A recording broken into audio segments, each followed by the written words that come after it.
أعوذ بالله من الشيطان الرجيم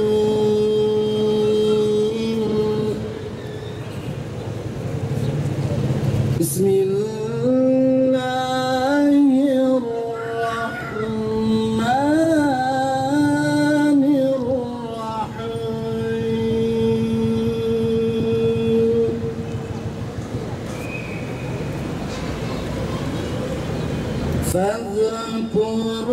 فاذكروني أذكركم واشكروني ولا تكفرون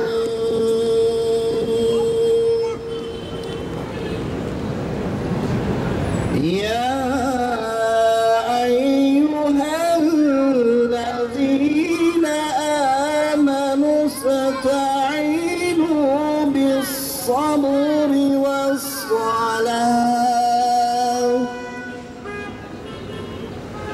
إن الله مع الصابرين.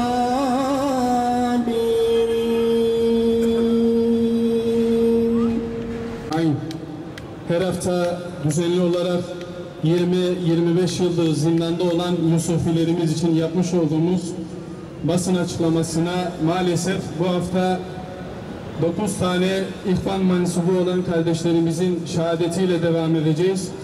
Allah-u Teala onların şehadetini ümmet-i Muhammed'e mübarek kılsın. Allah-u Teala onların kanını İslam beldeleri için kurtuluşa vesile kılsın inşallah. Ne yaptılar da bu insanları böyle katlettiler? Sisi ve arkadaşları bir Müslüman kardeşlere mensup olan dava arkadaşlarımızı dar ağaçlarına yolladılar. Bakın, onlardan bir tanesi gidiyor, kardeşini soracak. Diyecek ki kardeşim nerede? Aylardır kardeşimi göremiyorum diyecek ve onu alacaklar, zindana atacaklar ve günü geldiği zaman dar ağacına götürecekler. Allah yolunda şehit olacak kendisi. Sadece dar ağacıyla da kalmayıp öncesinde onları işkenceden geçirip daha sonrasında dar ağacına götürdüler. Şehit olan insanların bedenlerine baktığınız zaman onların bedenlerinde sağlam kalmış bir yer bulamazsınız. Ve işkence gören bir kişi idamdan önce hakime şunu söylüyor. Diyor ki bana yaptığınız işkenceyi bundan sonra kıyamete kadar bütün Mısır halkına yapsanız onlara yeter diyor, Mısır halkına yeter diyor. Böyle bir büyük zulüm var. 2010 yılında Gazze'ye konvoy götürdük. İnsani yardım götürdük. Bizim yolumuzu kesen maalesef İsrail değil, Mısır polisiydi. Ve kayıtları bende duruyor şu an. Ben çekim yaptım orada. Ariş Havalimanı'nda. Kur'an-ı Kerim az önce arkadaş okudu.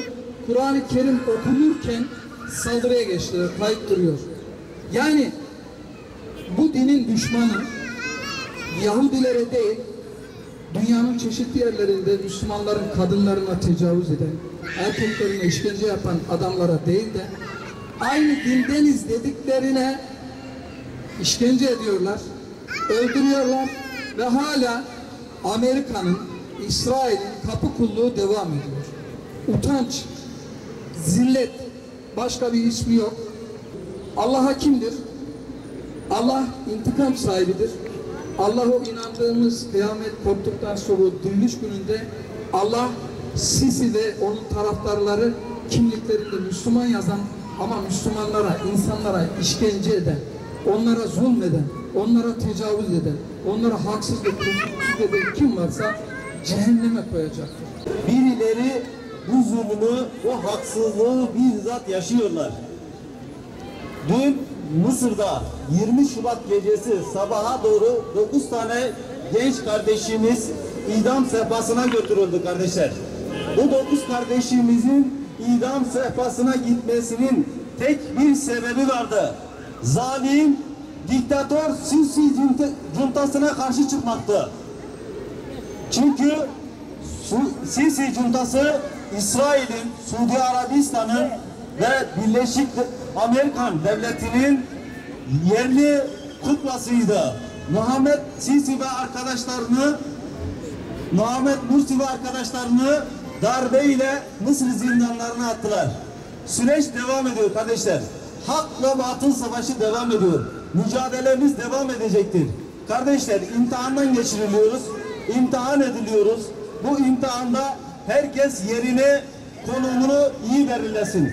Müslümanlar olarak hakkın yanında, haklının yanında mücadele etmeye devam edeceğiz. Gün geçmiyor ki Müslümanların ölüm haberleriyle uyanmış olmayalım. Her daim Müslümanlara işkence yapılan, baktığımız zaman dünyanın dört bir yanında Müslümanların üzerinde oynanan oyunlar üzerinden bir yana onlara bizatihi dünyanın gözü önünde adaletin yerlerde sürüldüğü bir süreci yaşıyoruz. Gözlerimizin önünde insanlık katlediliyor. Baktığımız zaman tabii ki bunu Cenab-ı Allah'ın bir imtihanı olarak yeryüzüne indirdiğini biliyoruz. Nuh Aleyhisselam'ın kavmiyle yapmış olduğu mücadelesi, Lut Aleyhisselam'ın kavmiyle yapmış olduğu mücadelesi, İsa Aleyhisselam o oligarşik yapıyla yapmış olduğu mücadelesi, son Muhammed olan sallallahu aleyhi ve sellemin ise yapmış olduğu mücadelede hatta kıyamet sabahına kadar bu sıkıntının devam edeceğini, hak ile batıl savaşının bir şekilde devam edeceğini biliyoruz. Önemli olan Müslümanın tavrını ve gerçekten tarafını belli etmesidir. Herhangi bir Müslümana yapılan bir işkence sıkıntıyı görüp de tarafını belli etmeyeni Cenab-ı Allah kıyamet günü rezil ve perişan edeceğini Peygamber Aleyhisselatü Vesselam'ın dilinden ifade etmektedir.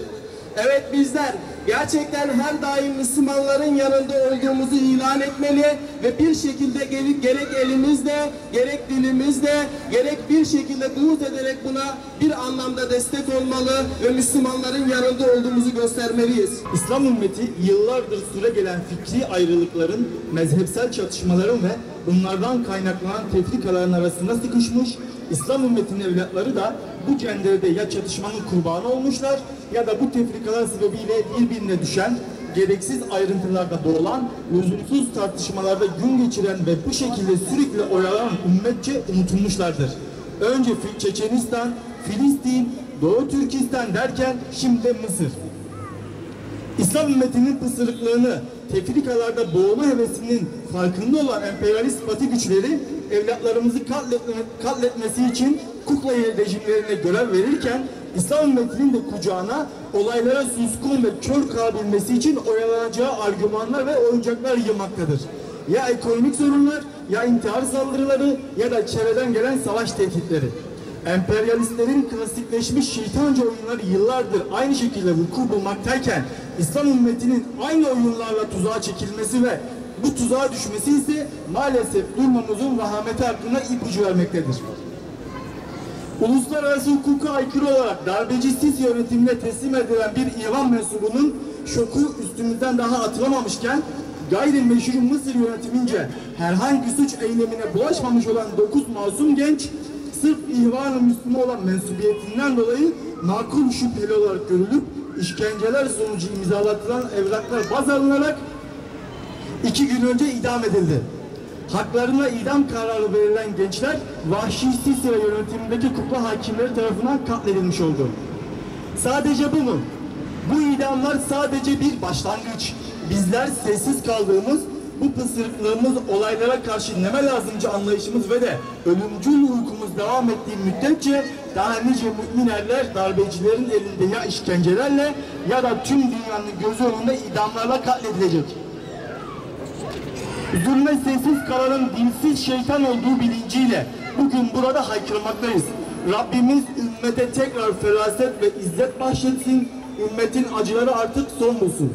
90'lı dönemlerde içimizdeki Sisilerin kararıyla nice masum gençler işkenceler görmüş, bu işkenceler dolayısıyla ya katledilmiş ya da sakat bırakılmıştır. İşkencelerden sağlam çıkanlara ise ömür boyu zindanlar reva görülmüştür. Farklı İslami çevrelerde nice masum gençler haklarında adilane şekilde yargılama olmaksızın suçlu görülerek cezalandırılmışlardır. Alakasız bir olaydan dolayı olmadığı bir mekanda bulunmaktan dolayı ceza alan Sivas davası mağdurları bunlardan sadece biridir. Herhangi suça bulaşmamış, herhangi bir suç unsuru bulunmayan ve kendi hallerinde olan sırf sakalları olduğu için terör şüphelisi olarak görülen Vasat ve Hizbut Tahrir camiası mensupları da o dönemin kirli yapısının kadrine uğrayan bir diğer İslami kesimlerdendir. Yine kirli derin yapıca mensupları günlerce, haftalarca hatta aylarca sistematik işkencelere maruz bırakılan, gayrimeşru şekilde kaçırılıp infaz edilen, yapılan işkencelerin ağırlığına dayanamayıp bundan kurtulmak için işlemedikleri suçları kabullenmek zorunda kalan ve böylece müebbet hapse mahkum edilen Hizbullah camiası da bu derin yapının mağdurlarından biridir. Fakat öyle sinsice oyun oynandı ki bu kesimler o dönemde cani olarak gösterildi ve üstlerine atılan iftira içerikli suçlamalar ile kamuoyu vicdanında mahkum edildi. Bizler diyoruz ki hak ve adalet yerini bulsun. Bu çevreler hakkında uydurma delillerle oluşturulan dosyalar tekrardan gözden geçirilerek adil yargılama gerçekleştirilsin. Yani hakkı olanı hakkı olana verin ve adil olun. Hiç şüphesiz Allah adil olanları sever.